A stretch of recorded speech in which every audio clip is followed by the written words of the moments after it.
Bonjour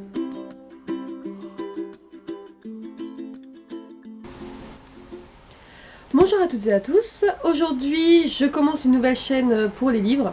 Après avoir fait pour les jeux vidéo, pour le chant, pour la création, me voici enfin avec les livres, une de mes autres passions.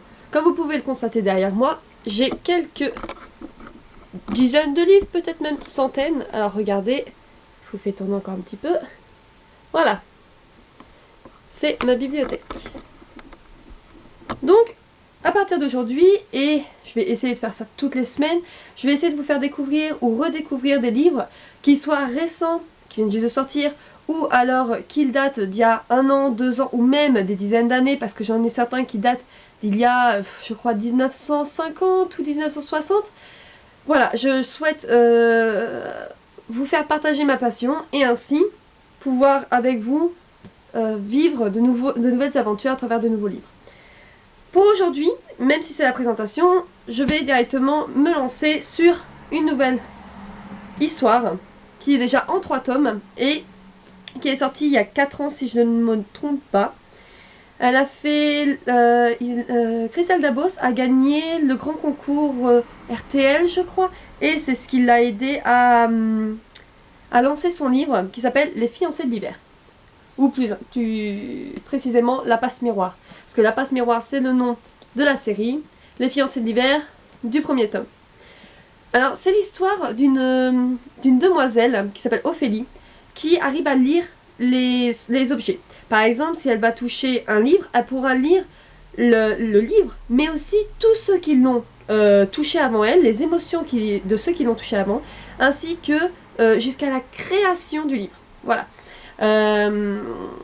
Avec ce pouvoir-là, elle va vivre beaucoup d'aventures. Notamment, elle va rencontrer le fameux Thorn. Thorn qui est, comment dire ça, mystérieux. Il vient d'une autre arche, parce que le monde que nous connaissons, nous, aujourd'hui, a explosé des centaines d'années avant. Et donc, c'est devenu des arches, un peu comme des archipels, mais dans l'air. Comment qu'elle s'appelle Ophélie vient de Anima, un endroit où toutes les choses, voilà, on vénère les objets, on est tous très gentils les uns envers les autres, il y a des fêtes tous les jours, enfin bref, quelque chose, on va dire, le côté rose de l'histoire. Mais pas si rose que ça, parce que derrière, voilà, je vous en dis pas plus, parce que sinon je dévoilerai la suite de l'histoire. Mais Thorn, lui, il vient de l'arche du pôle. C'est un arche où il fait glacial, comme le nom l'indique, car le pôle, nous on connaît le pôle nord et le pôle sud, il y fait pas chaud. Donc voilà, et il va venir la chercher, il va la demander en mariage. Donc il va emmener Ophélie au pôle, et au pôle il va se passer pas mal de choses. Je vais pas vous en dire plus, mais sincèrement ça vaut le détour. Donc elle va y rencontrer beaucoup de personnages très intéressants les uns des autres. Sincèrement, je vous conseille ce livre parce qu'il est super bien écrit. Il y a des petits secrets par-ci par-là de dissimuler entre les phrases. Il faut vraiment bien lire et bien comprendre le livre parce que c'est un peu comme une enquête. Le 1 et 2, que je vous montre juste après, c'est une partie, on va dire, la première partie de l'histoire d'Ophélie et de Thorn. Et le 3 et 4 sera une deuxième partie parce qu'il y a une coupure entre les deux de 1 an et demi. Désolée, je vous fais un petit...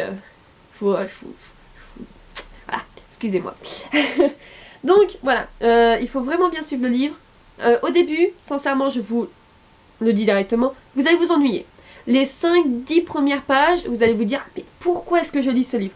Mais à partir de l'arrivée de Thorn dans l'histoire, là, vous êtes super heureux de le lire. Ensuite, donc il y a eu Les Disparus du Clair de Lune. Alors Clair de Lune, c'est sur la citadelle. Et la citadelle, c'est entre guillemets le château du pôle. On a l'arche pôle et au-dessus il y a la citadelle qui vole. Donc si vous voulez regarder ça, le dessin qui est là, c'est l'arche pôle. D'accord? Là on voit la citadelle en haut et en fait cette arche là va à droite et à gauche. Chaque arche est dirigée par un esprit de famille. Ces esprits de famille ont la malédiction d'oublier tout le temps tout ce qui se passe. Je vous en dis pas plus sur ces esprits de famille là parce que c'est de cela qui va se passer Enfin, il va se passer pas mal de choses liées aux esprits de famille et en conséquence, à cause de leur oubli, il va se passer pas mal de choses. Les disparus du clair de lune, donc c'est le tome 2, et là encore, il va se passer pas mal de choses, et ça va être à Ophélie de mener l'enquête sur les disparus. Je vous en dis pas plus, parce que bon, sinon je vais dévoiler trop de choses. Et le tome 3 qui est sorti enfin, c'est La mémoire de Babel. Je crois qu'il est sorti courant de l'année là ou l'année dernière. Je ne sais plus réellement. Alors, là cette fois-ci, je peux pas trop vous en dire, parce que sinon je vais dévoiler la fin du tome 2.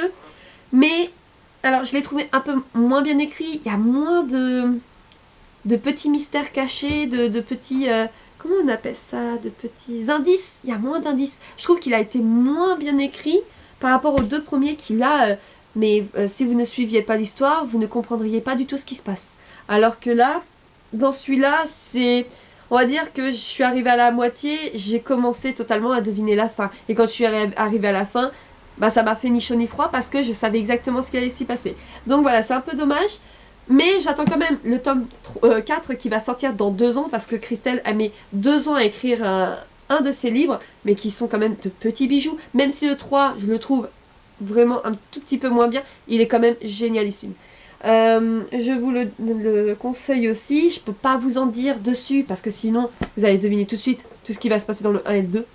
Surtout dans la fin du 2. Parce que bon, on a attendu le 3 avec impatience, hein, à ceux qui connaissent déjà le livre, je pense que vous sentirez visés parce que à la fin du 2, on se dit non, c'est pas possible. Voilà. Donc je vous conseille ce livre-là pour cette semaine. Et puis bah je vous le mets en lien pour que vous puissiez le voir soit sur Amazon ou soit pour pouvoir l'acheter quoi. Voilà. Donc je vous laisse avec ça. Je vous dis à la semaine prochaine.